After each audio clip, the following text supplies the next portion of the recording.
우리가 지금 금요일 저녁에 말씀을 함께 나누고 있는데요. 그 말씀이 마태, 마가, 누가, 요한복음 중에서 어떤 거 하고 있는지 혹시 아셔요? 아시는 분은 얘기하지 마시고 모르시는 분만 얘기해보세요. 어서 오세요. 금요일 저녁에 산상본 이 말씀을 함께 나누고 있는데 마태, 마가, 누가, 요한복음 중에서 어떤 책에 기록된 건가요? 요한복음도 관련은 있어요. 오늘 제목 다 같이 한번 봉독해 보겠습니다. 큰 글씨로 써놨는데 시작. 입을 열어 가르쳐 가라사대. 우리 다 같이 마태복음 5장 1절 말씀 보도록 하겠습니다. 성경책, 본인 성경책 다 펴시고 마태복음 5장 1절.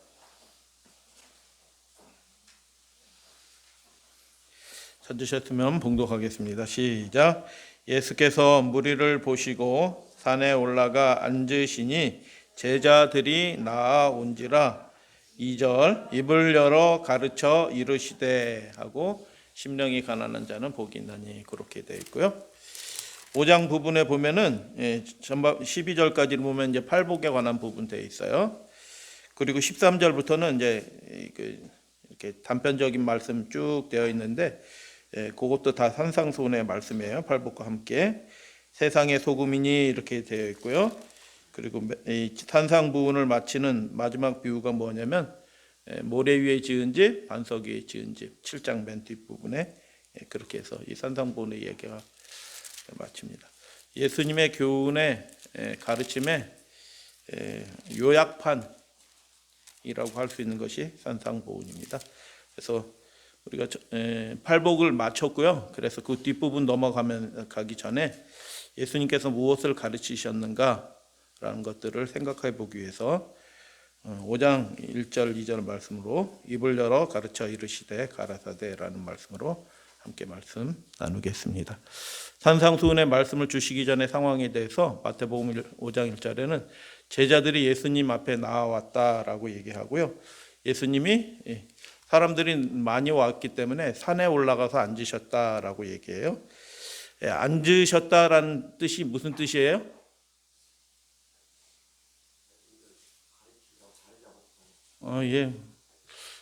예수님이 가르칠 때는 딱 앉아서 가르치셔요.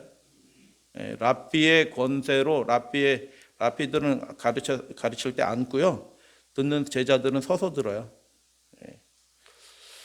거꾸로 됐죠. 지금 저희들은 여러분들은 앉으시고 말씀하는 저는 서 있고 거꾸로 된 겁니다. 그런데 제자들은 서서 이렇게 해서 듣고요. 가르치시는 분은 딱 앉아서 듣는 것입니다. 그래서 5장 1절 산에 올라가서 앉으셨다는 얘기는 예수님이 가르치기 시작하셨다라는 그런 뜻이에요. 성경 읽으실 때 그 배경들, 전총들을 좀 아시면 조금 이렇게 다르게 보여요. 앉으사라고 얘기했는데 산에 올라가서 그냥 아무데 편한 자리에 앉으셨다 이런 뜻이 아니고 가르치시기 위해 앉으셨다라는 것입니다. 그때 그 상황에 대해서 마태, 마가의 기록을 잠깐 살펴볼게요. 4장 23절, 25절. 예수께서 온 갈릴리에 두루 다니사 저희 회당에서 가르치시며 동사만 빨간색으로 표시했어요. 천국 복음을 전파하시며 백성 중에 모든 병과 모든 약한 것을 고치시니. 우리가 할 수 있는 건 뭘까요? 온 마을에 두루 다니는 일 우리도 할 수 있어요. 온 마을에 두루 다니사, 아파트에 두루 다니사. 그리고 우리가 또 할 수 있는 거 가르치시며 우리도 가르칠 수 있어요. 천국 복음을 전파할 수 있어요. 백성 중에 모든 병과 모든 약한 것을 고치시니 우리 할 수 있어요, 없어요? 못합니다. 도와줄 수는 있어요. 그런데 예수님은 모든 병과 모든 약한 것을 어떻게 하셨냐면 고치셨대요. 그래서 그의 소문이 온 수리아, 시리아예요. 그 갈릴리 북쪽 온 수리아에 퍼졌다라고 얘기해요. 그의 소문이 어떻게 소문났을까요? 예수님의 소문이 어떻게 났을까요?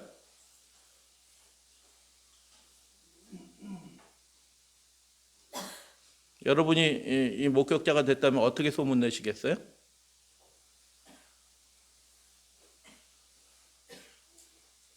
이런 거 경험을 안 해보셔가지고 어떻게 소문낼지 잘 모르시나 본데, 어떻게 소문내시겠어요? 예수님이 가르치시고 천국 복음을 전파하시면서 모든 병과 모든 약한 것을 고치셨대. 소문 어떻게 내시겠어요? 소문 안 내실 거예요? 소문 안 내라고 해도요, 냅니다. 왜냐하면, 지금 그 갈릴리에 한 랍비가 일어났는데 그 사람이 놀라운 말씀을 하고 놀라운 이적을 행한다. 당신도 가봐라. 이렇게 되는 겁니다. 당신 누구 아픈 사람 있지? 그 사람 작은아버지 데리고 또는 부인 데리고 애들 데리고 가봐라. 그 사람이 고친다. 이렇게 얘기할 거예요. 그래서 그의 소문이 온 수리아에 퍼졌다라고 그렇게 얘기해요. 사람들이 모든 앓는 자, 곧 각색 병과 고통에 걸린 자, 귀신 들린 자, 간질하는 자, 중풍병자들을 데려오니 저희를 고치시더라. 교회가 이런 능력이 좀 나가면 좋을 텐데. 하나님을 완전히 붙드는 거예요? 예수님의 은혜를 예수님을 완전히 알아서 기적을 경험하는 게 아니에요. 이 사람들이 고침을 받았는데 하나님에 대한 성경을 잘 알아서 고침을 받았나요? 어떻게 생각하세요? 여기 수리아 사람들은 거의 이방인들이군요. 이 뒤에 보면 갈릴리와 데가볼리 이방인들이에요. 이방인들도 와서 고침을 받거든요. 그 사람들이 성경을 잘 알아서 고침을 받은 거예요? 하나님을 잘 알아서 고침을 받은 거예요? 아니에요. 예수님이 능력이 있어서 능력이 나가는 겁니다. 교회가 능력이 있으면 그 능력이 나가는 거거든요. 그래서 예수께서 다니시면서 가르치시며 전파하시며 고치기 시작했는데 얼마 하지도 않아 소문이 확 나는 겁니다. 그래서 천국 복음은요, 사람의 지혜로 전해지지 않습니다. 무엇과 함께 전해지냐면 하나님의 능력과 함께 전파되는 겁니다. 하나님의 능력이 나타나는데 어떻게 나타나냐 하면 제한 없이 나타날 수 있어요. 예수님을 통해서 나타나는 것처럼. 그래서 각색병과 고통에 걸린 자, 귀신 들린 자, 간질하는 자 낫는 거 보셨나요? 재림교회에서?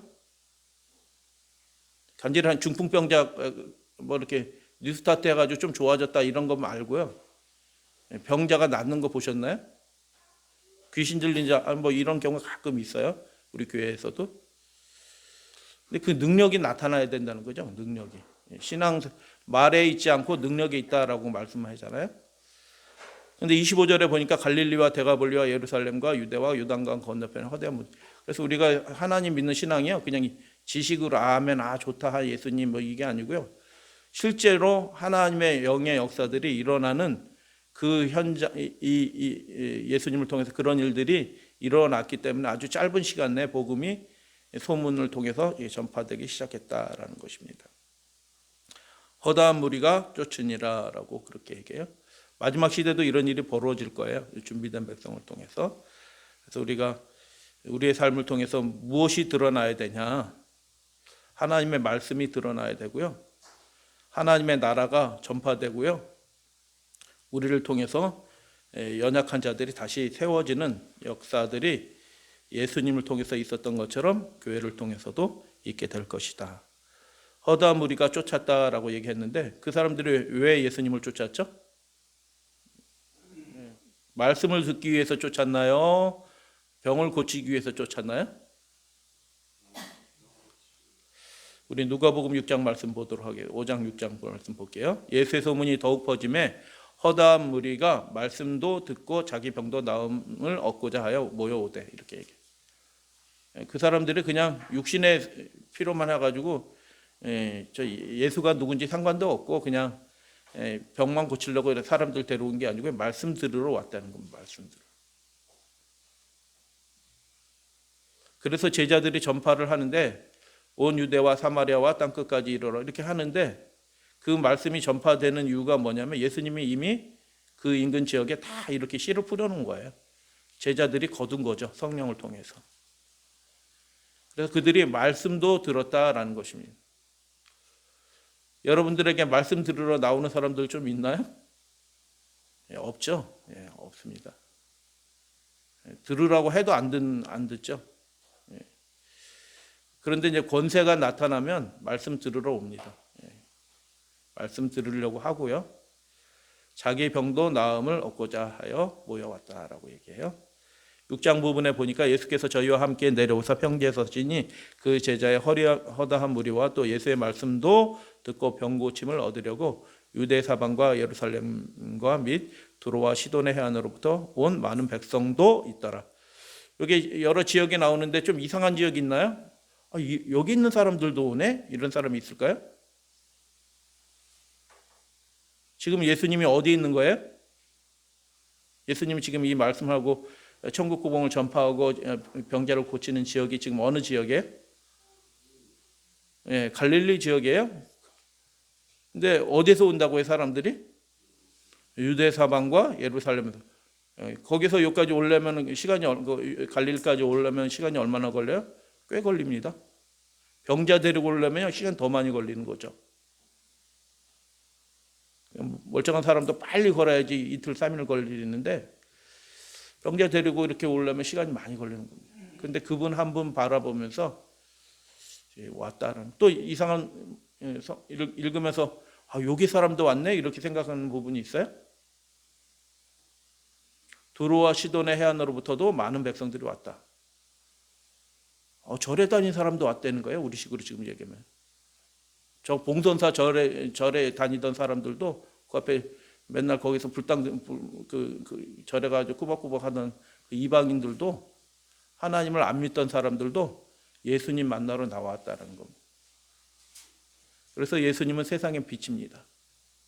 어둠 속에 비치는 빛이에요. 그래서 그분의 영광과 능력을 감출 수가 없어요. 선명하게 드러나는 것입니다. 그래서 예수님은 나는 세상의 빛이다라고 그렇게 말씀하신 거예요. 두로와 시돈에서도 이방인들도 왔다라는 것입니다. 지도 잠깐 볼게요. 그래서 마태복음 4장, 누가복음 6장 부분에 보면 여러 지역이 밑줄을 거는데 시돈은 저 맨 위에 베니게 위에 보이시나요? 그래서 교회 저 가까운 마을에서 예배드리러 온 게 아니고요. 며칠씩 걸어서 온 겁니다. 며칠씩 걸어서 왔어요. 누구 만나러? 예수님 만나러. 예수님, 하나님 잘 믿던 백성들이? 아니요. 이방인들까지도 예수님 만나기 위해서 왔다라는 것입니다. 능력이 나타나는 겁니다. 하나님과 전적으로 연결된 그 사람에게는 성령의 능력이 이렇게 나타나게 될 때 그 한 사람으로 인해서 이 지역에 다 그냥 뒤집어진 겁니다. 여러분, 이 마지막 시대 복음 전파도요, 그렇게 힘들게 전파되지는 않아요. 그 하나님의 사람들을 통해서 역사가 일어나게 될 때요, 한순간에 이제 끝나는 겁니다. 예수님이 혼자 하시는데 갈릴리에서 몇 마을 다니는 거잖아요. 몇 마을, 갈릴리 주변 마을들, 데가볼리 이렇게 세프리스, 나사렛 포함해서 이렇게 거기 왔다 갔다 이렇게 하시는데 실제로 영향력은 어디예요? 그 지역, 팔레스틴 지역 전체가 다 그 한 사람 때문에 커버가 되는 거예요. 쉽게 얘기하면은 이 지역 나라들 전체가 그 한 사람으로 인해서 커버가 다 돼요. 복음 전파는 그렇게 될 겁니다. 그래서 우리가 하나님과 이렇게 산 연결을 통해서 하나님의 능력, 하나님께서 능력을 나타내실 만한 그런 사람으로 살아가는 거. 그래서 여러분, 우리가 그런 꿈을 감히 좀 꾸면 좋을 것 같아요. 우리가 예수님과 완전히 연결되고 우리를 통해서 그렇게 능력들이 나타날 수 있는, 전심으로 연합해서 기도하고, 그래서 우리 삶을 통하여 우리 교회를 통해서 능력이 나타나지. 우리가 막 이렇게 연습하는 거예요. 물론 다 연습하는 건데 그런 능력이 나타나서 사람들이, 안 믿는 사람들을 전도해서 데리고 오는 그런 역사가 있어야 될 것 같다고 생각이 들고요. 그 일들을 위해서 2020년도 좀 기도해 주시면 좋겠어요. 그래서 우리를 통해서 하나님의 말씀이 분명하게, 하나님의 나라가 능력 있게, 그리고 연약한 자들이 치유되고 회복하는 역사들이 우리 교회를 통해서 있게 되도록 좀 기도해 주시면 좋겠어요. 예수님 한 사람이 있으니까 나라가 뒤집어졌는데 우리는 몇 사람 많이 있잖아요. 자, 요게 이렇게 여러 데가볼리는 그 말의 의미가 무슨 뜻이냐면 데카시티예요. 폴리스에 데카폴리스. 데카는 열이란 뜻이고 폴리스는 성읍이란 뜻이잖아요. 데카폴리스. 열 성읍으로 이루어진 이방인 지역이 넓은 지역이 있어요. 사마리아 지역보다 더 넓은 지역이 있는데 맞은편에. 근데 그 이방인들조차도 그 당시 뭐 TV 중계가 있겠어요. 뭐 근데 다 소문을 듣고 왔어요. 건너편 베레아 사람도 왔고 유대 사람들도 오고 저쪽 시돈 사람도 오고 막 이렇게 얘기한 겁니다. 자, 그런데 누구는 자, 이 말씀 쭉 하면서 누구는 어디 사람들은 안 왔어요? 여기 보세요. 어디 사람들은 안 왔어요? 사마리아 사람들은 안 오는 겁니다. 왜요? 예수님 유대인이니까 그놈 우리는 죽어도 안 가. 필요 없어. 이렇게 한 겁니다. 침례 요한의 소식들이 막 전파돼가지고 유대에서 많은 죄인들과 사람들이 이렇게 침례받으러 요단강가로 나왔잖아요. 그리고 예수님이 사역하면서 이렇게 이런 일이 벌어졌잖아요. 그런데 누구만 안 오고 있냐면 지금 사마리아 사람 불신자들은 아니에요. 그래도 하나님을 믿고 예배하고 제사 드리는 사람들이라 율법을 따르는 사람들이라 사마리아 사람들이 안 왔어요. 예수님이 어떻게 하셨죠? 예수님이 유대 예루살렘에 왔다가 요한복음 4장에 보니까 사마리아로 통과하셔야겠는지라 이렇게 돼 있어요. 예수님이 딱 보니까 각처에서 동서남북에서 오고 예언의 성취예요. 이사야에도 예언이 됐고 이 장면들이 그냥 기록해 놓은 게 아니고 예언의 성취로 기록해 놓은 거예요. 이사야에서 해변 사람들도 올 것이다 라고 해요. 섬들이 그를 앙망할 것이다. 다 예언되어 있어요. 그 예언의 성취예요. 그래서 여러분 마지막 시대 우리 교회를 통해서 일어날 일도 예언의 성취로 이루어지는 거예요.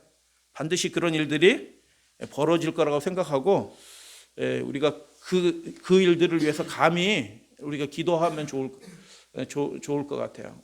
나는 한 번도 그런 적이 없는데 상관은 없어요. 예수님이 약속하셨기 때문에 예수님이 약속하신 그 일들, 예수님이 하신 일보다 더 큰 일을 하게 될 거예요. 그래서 예수님이 사마리아로 통과하셔야겠는지를 하고 불어 사마리아로 지나가시는 겁니다. 그게 요한복음 4장의 얘기예요. 예수님은요 아주 섬세하신 분이에요. 그러니까 그 사람을 보고 그 사람의 중심에 무슨 문제가 있는지 무슨 필요가 있는지 아시고 그렇게 하는 거예요. 그래서 사마리아만 빠지고 다 왔다라는 겁니다. 예수님이 가르치셨습니다. 반복하셨어요. 가르침이라는 얘기는 디다스코, 반복한다는 의미예요, 기본적으로. 여러분 그래서 하나님의 말씀을 자꾸 반복해서 그래서 자기 입으로도 얘기할 수 있어야 돼. 이렇게 중얼거리면서 이렇게 해서 말씀을 듣고 반복할 수 있어야지. 하나님 믿어. 이것도 전도인데 그것보다 하나 더 붙여서 나와야 될 거 아니에요, 그죠? 그래서 예수님께 우리가 잘 배우고 예수님도 여러 말씀들을 사실 반복하셨어요, 제자들에게. 전파하셨다, 외치셨다라는 겁니다. 자기만 알고 있는 게 아니고 외치셨다. 예수님은 영혼까지도 치료하셨다. 그리고 이 소문이 쭉 나니까 오병이어 이적 보시면 다 아시겠지만 5천 명이나 되는 사람들이 남자만 이렇게 먹게 되고 만족하게 되었어요. 근데 그 5천 명이 야 많이 먹었다 이렇게 하고 어떤 분들은 떡값 계산하고 뭐 물고기값 계산하고 이렇게 얘기하는데 뭐 그렇게 계산할 수 있어요. 근데 그 시대 상황들을 보면 더 놀라운 거라는 거죠. 갈릴리 사람들이요 1,000명, 2,000명의 주민이 그렇게 많지 않아요. 나사렛 200명 살고 있었어요. 200명. 가나 뭐 더 적은 마을이에요. 그러니까 요만한 마을이에요. 예수님 고을이. 그래도 좀 어부들이 살고 해서 그 물고기도 좀 거두고 수입이 있었던 그 갈릴리 마을 뭐 이런데 가버나움 이런데 한 1,000명 이렇게 살고 있었던 겁니다. 근데 예수님이 가르치시려고 앉으시니까 몇 명이 나왔어요? 이건 놀라운 겁니다. 그 마을은 어쩌다 두고 어디서 이렇게 사람들이 많이 나왔는지 몰라? 그 마을 사람 다 모여도 2,000명이나 될까 하는데 남자들만 5,000명이 모인 거예요. 엄청나게 모인 겁니다. 엄청나게. 그들이 하나님의 능력을 보는 겁니다. 떡이 이렇게 나갔는데 한광주를 했는데 한광주를 가지고 먹으려면 한 20명 먹고 떨어져야 되는데 한광주를 먹고 나왔는데 옆에 옆광주를 또 20명 또 이렇게 나서 또 먹는데 또 나가고 저기 20명한테 계속 나가는 거야. 야, 저 바구니는 무슨 바구니냐? 그 사람들이 보는 거예요. 신기하다. 저게 무슨 바구니가 제자들이 나눠주고 있는데 저기서 계속 나온다? 떡과 물고기가 저 바구니에서 계속 나온다? 이게 한 광주를 나서 여기 한 무대기 먹으면 끝인데 제자들이 여기서 나눠주고 또 다음 분에서 났는데 또 나오고 또 나오고. 야, 저 광주리가 도대체 무슨 광주리냐?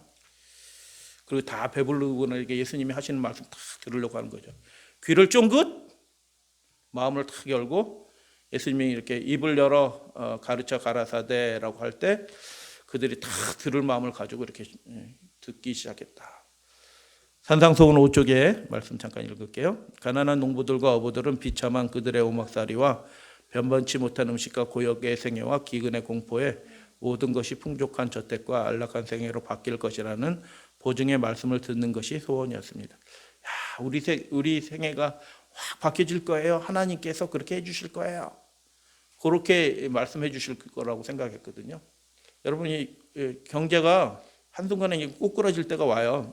정부랑 상관없어요. 자꾸 누구 어떤 정부, 현 정부 이렇게 욕할 것도 없어요. 한순간에 확 꼬꾸라집니다. 예언되어 있어요. 그래서 우리의 마음을 돈에 두신 분들은 기겁하고 절망하는 때가 옵니다.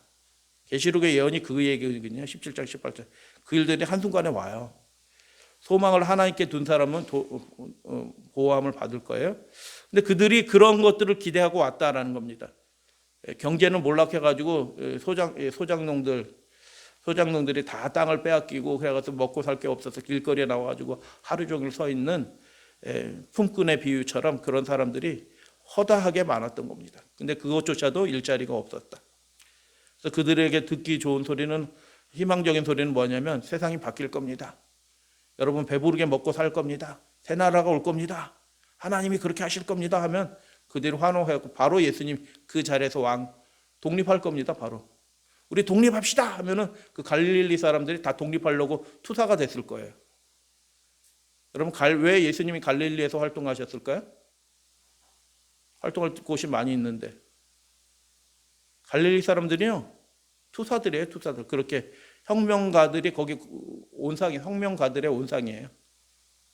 그래서 그 사람들이 다 비슷한 말씀만 하나 해도 예수님을 그 지역 전체가 다 따르면서 예수님을 진짜 왕 삼고 우린 필요 없습니다. 우리 독립합시다 하고 왕해갖고 그들이 군사로 바뀌어가지고 나라 세웠을 거예요. 바로 즉시. 예수님의 이적을 보면서 말씀을 들으면서 그들 모두의 마음에 희망으로 벅차올랐습니다. 그때 예수께서 모인 사람들을 보시고 입을 열어 가르쳐 말씀하셨습니다. 무엇이라고? 핵심이 뭘까요? 세 가지 이제 말씀드리고 오늘 말씀의 핵심은 그 예수님이 이야기한 게 핵심이 뭘까? 진짜 중요한 걸 예수님이 말씀하신 거거든요. 하나님은 요한을 통해 회개하라 천국이 가까웠느니라고 선포하게 하셨습니다. 회개하라고 하셨으니 회개하는 것이 복입니다. 아멘. 버스를 잘못 탔으면 빨리 바꿔 타야 하는 것처럼 잘못된 인생의 목표에서 돌이켜 하나님을 향하는 것이 복입니다. 아멘. 예수님께서도 광야에서 돌아오신 후에 비로소 말씀을 전파하기 시작했는데 회개하라 천국이 가까웠느니라 라고 하셨습니다. 회개하라가 죄를 버리라는 뜻 아닌 거 아시죠? 죄를 버리라는 뜻이 아니에요. 회개는 마음을 바꾸라는 뜻이에요. 마음을 바꾸라는 거. 너희 마음을 하나님께 드리라 이런 뜻이죠. 천국이 가까웠다, 천국이 가까웠다, 천국이 시작됐다 이렇게 얘기해요. 예수님의 제자들이 나가서 뭐라고 전파했어요? 회개하라고 전파했습니다. 그래서 그 시대의 기별이 있어요. 그 시대의 기별. 이 시대에도 기별이 있습니다. 사실. 이 시대의 기별이 뭘까요? 돈을 사랑하는 자들이여 너희들에게 화가 있을진저. 이게 이 시대의 기별이에요. 그래서 회개하라. 이 마지막 시대도 이 기별이 회개하라는 기별이 세천사를 기별을 통해서 외쳐집니다. 바울은 아테네 사람들에게 알지 못하던 시대에는 하나님이 허물치 아니하셨거니와 이제는 어디든지 사람을 다 명하사 뭐하라 하셨으니 회개하라. 이방인들한테 가서도 기별은 바뀌어지지 않아요. 그 시대의 기별이에요. 천국이 시작이 되었고 천국이 임했어요. 우리는 이 시대는 천국이 영원한 천국이 곧 임하게 될 겁니다. 요한에게 계시를 주시고 예수님은 이렇게 말씀하셨습니다. 계시록 2장, 계시록 3장 쭉 계속. 그러므로 회개하라. 그리하지 아니하면 내가 너희에게 속히 임하여 내 입의 검으로 그들과 싸우리라. 회개하라고 말씀하신 겁니다. 그러므로 내가 어떻게 받았는지 어떻게 들었는지 생각하고 지키어 회개하라. 만일 깨지 아니하면 내가 도적같이 이르리니 어느 시에 내게 임할지 내가 알지 못하리라. 물은 내가 사랑하는 자를 책망하여 징계하노니 그러므로 내가 열심을 내라. 열심을 내라는 말이 헬라어 말은 이게 마음이 뜨거워지게 해라 이렇게 얘기해요. 여러분 마음이 뜨겁나요? 별로 안 뜨거운 것 같아요, 제 생각에. 제가 저를 볼 때 마음이 뜨거워서 막 어쩔 줄 모르는 그 상황, 그게 열심이거든요. 여러분 마음이 뜨거워가지고 막 뭔가 하고 싶어서 막 동분서장 여기도 갔다 저기도 갔다 이렇게 하시나요? 그러면 회개하셔야 됩니다. 그래서 예수님이 계시록을 통해서도 보여준 기별이 마음을 바꾸라, 회개하라라고 얘기해요. 무엇이 복입니까? 하나님께로 돌이키는 것이 회개예요. 그것이 복이라고 말씀하시는 것입니다. 하나님께로 돌이키면 하나님께서는 그들의 죄를 용서하실 뿐만 아니라 제사장 나라, 능력 있는 나라가 되게 하실 거예요. 그 모든 일들의 시작이 마음을 바꾸는 거예요. 그래서 제자들이 침례 요한이 예수님이 제자들을 보내면서 그리고 이후에 계시를 통해서도 바울이 다 그 기별을 전하는데 이게 가장 커다란 축복이 뭐냐면 마음을 하나님께로 다 이렇게 바꾸고 돌려드리는 거예요. 축복입니다. 할렐루야 아멘. 다 같이 한번 읽어보도록 하겠습니다. 시작.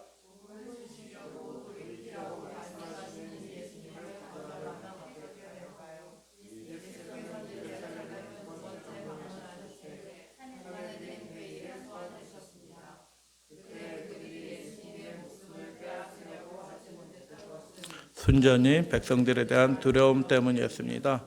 이 일이 있은 후 예수께서는 유대를 떠나 갈릴리에서 봉사 사업을 착수하셨습니다. 유대를 떠난다는 것은 말씀이 사라지는 것을 얘기합니다. 왜 말씀 전할 사람이 없어지니까 말씀이 사라지는 거예요. 그래서 회개는 회개할 기회가 주어지는데 열심을 낼 기회가 주어지는데 그게 영원히 있지는 않는다. 너희가 하나님 여호와의 명령을 들으면 복이 될 것이요 듣지 아니하면 저주를 받을. 그래서 잘 듣는 게 굉장히 큰 복입니다. 잘 듣는 사람이 공부도 잘해. 잘 들으면 그것으로 인해서 운명이 바뀝니다. 들으면 복이 될 것이요. 근데 하나님 여호와의 명령을 듣지 아니하면 저주를 받으리라라고 하셨습니다. 말씀을 듣지 아니하면 예수님은 떠나십니다. 계속 전하는데 안 들으면 떠나는 거예요. 예수님이 떠난다는 건 뭐냐면 복이 떠나는 겁니다. 생명이 떠난다는 거예요. 그래서 그분의 명령을 듣는 것이 복이라고 하셨으니 복 받으시는 성도님 되시기를 주님의 이름으로 축복합니다. 유대 지도자들이 받은 저주가 있어요. 그게 뭐냐면 듣고자 하지 않았기 때문에 가장 큰 축복에서 진짜 잘라지는 거예요. 그들은 예수님에게서 듣고자 하지 않았기 때문에 산상수훈 쪽에는 만일 이스라엘 교사들이 지도자들이 예수님의 변화시키는 능력에 굴복하였다면 그분께서는 사람들 사이에서 그들을 당신의 무엇으로? 예수님이 하시는 그 능력 세 가지가 나타나잖아요. 가르치시다, 전파하시다, 고치시다. 그 능력들이 그 사람들을 통해서 나타났을 거예요. 이게 굉장한 큰 축복이거든요.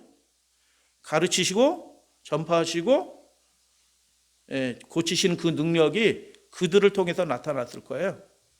그래서 그들이 그 능력을 듣고 그 말씀을 듣고 그 능력에 굴복하였다 그러면 예수님은 하나님께서는 그들을 당신의 사신으로 삼으셨을 것이다. 그래서 우리가 그런 교회가 되도록 기도해 주시면 감사하겠습니다. 그래서 예수님은 유대 지도자들 대신 똑똑한 사람들 대신 안다라고 얘기하는 사람 대신 그분의 말씀을 듣고 굴복하는 비록 그물질하는 어부들이지만 그 사람들을 택하여 하나님의 나라를 시작할 수 있으셨다. 듣기를 갈망하던 어부들과 세리를 제자로 삼으셨습니다. 그래서 그들은 유대 지도자들도 어떤 인생도 누리지 못한 복된 기회를 누리게 되었습니다. 입을 열어 가리키고자 하신 세 가지를 요약해 드리면서 말씀 마치겠습니다. 첫 번째, 회개하라, 돌이키라, 하나님의 변화시키는 능력에 굴복하라는 것입니다. 우리가 이거 잘 되면 신앙생활 잘 된 겁니다. 두 번째, 죄인에 대해 긍휼한 마음을 가지신 하나님이 계시다는 것, 그들의 죄를 완전히 해결하시기 위하여 하나님의 아들이 오셨다는 것, 하나님께서는 죄 용서함을 받고 진정한 행복을 누리시기 원하신다는 것이었습니다. 그리스도께서는 먼저 당신이 용서하시는 사람을 뉘우치게 만든다. 죄를 깨닫는 것은 성령께서 하시는 일이다. 그래서 두 번째, 입을 열어 가르치려고 했던 것은 죄를 깨닫게 하는 것입니다. 세 번째는 죄를 깨닫게 하시는 하나님의 영으로 감동함을 받은 사람들은 자신에게 선한 것이 전혀 없다는 것을 알게 된다. 아멘. 우리에게 그 의의 능력이 죄를 버리고 하나님을 기쁘시게 하는 그런 능력이 선한 것이 우리에겐 전혀 없다는 것을 고백하고 알게 됩니다. 그들은 지금껏 해온 모든 일이 이기심과 죄로 혼합되어 있다는 것을 알게 됩니다. 가련한 세리처럼 그들은 멀리 선 채 눈을 들어 감히 하늘을 우러러 보지도 못하고 하나님이여 불쌍히 여기소서, 이거 속죄하여 주소서라는 말씀이란 거 아시죠? 번역이 틀려요. 하나님이여 나를 속죄하여 주소서, 나는 죄인이로소이다 라고 부르짖는다. 그들은 복 있는 자들이다. 그래서 세 번째, 이 사람들에게 무엇이 주냐면 회개하는 자들에게 용서만 주어질 뿐만 아니라 그것은 그리스도가 세상 죄를 지고 가는 하나님의 어린 양이시기 때문이다. 다음은 하나님의 약속이다. 너희 죄가 주홍같이 붉을지라도 눈과 같이 희어질 것이야. 아멘. 예. 하나님이 그 죄를 완전히 없애시는 것입니다. 진홍같이 붉을지라도 양털같이 되리라. 이 약속대로 될 것입니다. 아멘. 예. 빨간 글씨 다 같이 읽겠습니다. 시작. 새 영을 너희 속에 두고 또 내 신을 너희 속에 두어. 하나님의 법이 우리 마음속에 새겨져서 하나님의 나라가 되는 겁니다. 우리가 하나님의 나라가 되는 역사가 있게 될 거예요. 새 영이 있기 때문에 예전의 삶을 반복하지 않고 새 삶을 살게 된다라는 것입니다. 이게 세 번째 것이에요. 예수께서는 세상의 성공과 만족을 구하기 위해서 모인 사람들에게, 그리고 오늘날로 따지면 네온사인과 밤의 영광이 가득한 이 시대에 사람들에게 입을 가르쳐 말씀하셨습니다. 뭐라고 말씀하셨을까요? 세 가지입니다. 회개하라, 하나님께로 돌이켜라, 마음을. 놀라운 역사가 일어날 것이다 라고 약속하신 것입니다.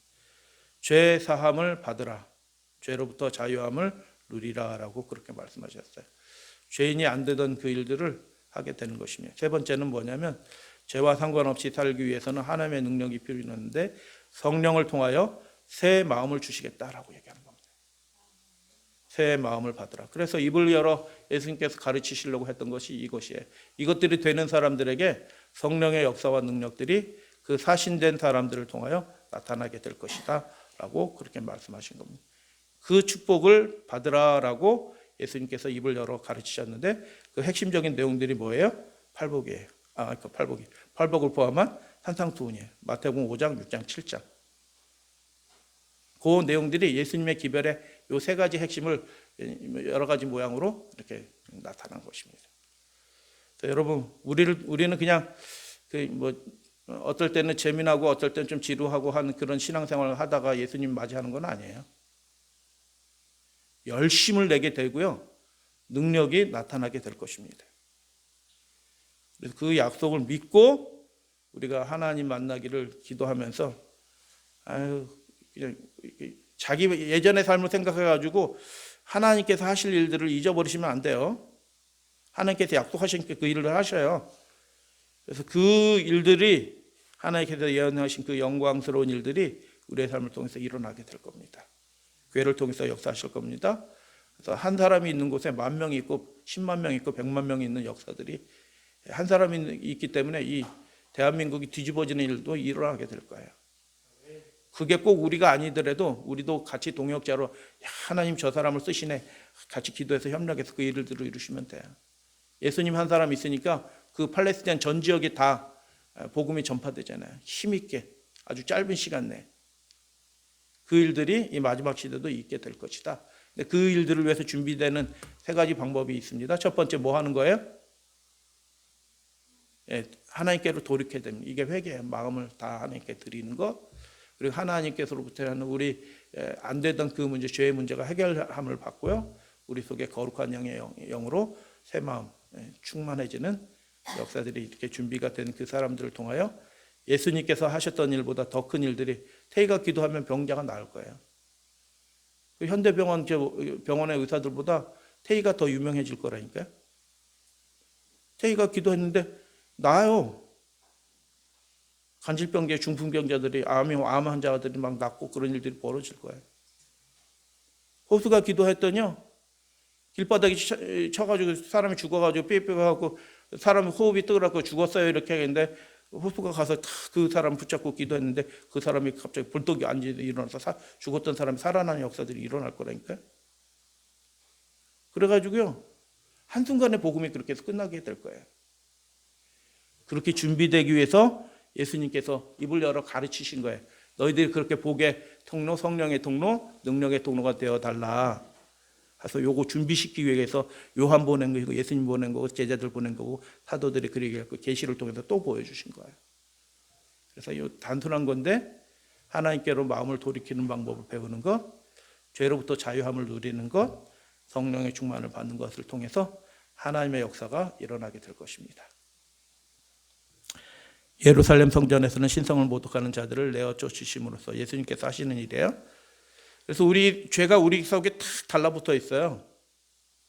안일함과 이기심과 나태함 이런 것들, 모든 것들이 쫙 달라붙어 있는데요. 마음을 주님께로 향하면요, 예수님이 그거 떼내버리십니다. 그래서 복음이에요. 니네 열심을 내고 떼어내, 스스로 떼내라는 게 아니고요. 마음을 주님께로 향하면 하나님께서 그걸 떼내버리시는 거예요. 어떤 방법을 통해서든지 다 떼어내 주셔요. 그래서 이게 예수님이 가르치신 게, 입을 열어 가르치셨어요. 뭐라고요? 회개하라고요. 마음을 하나님께로 드리라고요. 그래서 죄로부터 자유함을 누리라고요. 새 마음, 성령을 받으라고요. 그래서 예수님이 초기부터 성령 얘기하잖아요. 예수께서는 자신이 메시아 곧 죄의 부정에서 심령을 정결케 하시며, 무엇을 정결케 한다고요? 요즘에 그 미시나 요마 부분을 읽거든요. 요마는 대속죄, 속죄일에 관한 규례, 속죄일이라는 뜻이에요. 요마, 히브리 말로. 속죄일 그 부분은 제가 시간 날 때마다, 왜냐면 지금 대속죄일이기 때문에 그 부분인데, 대제사장이 그 속죄 봉사를 하기 위해서 그날 하루에만 침례를 잠기는 거예요. 하여튼 스스로 이렇게 정결케 하는, 몸을 침례탕에 들어서 깨끗하게 씻는 일을 그 하루에만 몇 번 하냐면 5번 합니다. 새벽부터 5번 이렇게 해서 몸 잠그고 다음 일하고 또 들어와서 다시 또 몸 잠그고 다 깨끗하게 하고, 다 손은 몇 번 씻을까요? 10번 씻어요. 그 한 번 하고 또 씻고, 그 다음 예식 한 번 하고 또 씻고. 그렇게 해서 겉에 부정은 제한을 할 수 있어요. 씻고 이렇게 해서. 근데 정말 중요한 건 뭘까요? 마음이라고 말씀드렸죠. 예전 설교할 때 말씀드릴 때, 그 마음이 깨끗해지는 일들은요, 아무리 해도 되지 않습니다, 사람이. 근데 누가 그 일을 해주신다고요? 예수님과 예수님 보내신 그 성령을 통하여 그 일들을 해주시겠다는 거예요. 그 일들이 된 사람들에게 능력이, 하나님의 능력이 나타나기 시작한다는 거예요. 그래서 이건 복음이죠. 네, 그렇게 되길 바랍니다. 그래서 교회가 2020년도 우리 교회가, 우리 각 가정이 그 능력들이 좀 나타나는 교회 가정이 되면 좋겠다. 당신의 백성을 주님의 거룩한 성전으로 만드시는 분, 그렇게 되면 좋겠다. 그것을 위해서 좀 기도해 주시면 좋겠습니다. 하나님의 능력이 나타나는 교회, 개인의 삶, 우리의 삶이 되도록 3가지를 위해서 30조 서로 위해서 기도해 주세요. 하나님을, 우리의 마음을 하나님께로 드리는 일, 죄로부터 자유함을 누리는 일, 성령으로 충만함을 받게 되는 그 일들을 위해서, 새 마음을 받는 일들을 위해서 이렇게 2분씩 짝지어서 기도하도록 하겠습니다.